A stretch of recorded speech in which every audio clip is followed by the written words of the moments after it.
এবার গ্রামে গিয়া সবজি ক্ষেতের কয়েকটা ভিডিও বানালাম, সাথে সবজি ক্ষেত থেকে সবজি উঠিয়ে নিয়ে রান্না করে খেলাম। খুবই ভালো লাগলো বন্ধুরা।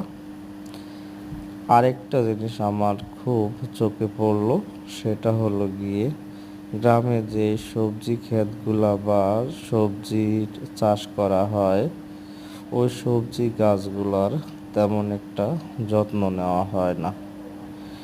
গ্রামের মানুষজন যদি এই সবজি গাছগুলার বা সবজি ক্ষেতগুলার যদি ভালোভাবে যত্ন নেন, তাহলে ফলনও যেমন ভালো আসবে, তেমনি দেখতেও ভালো লাগবে।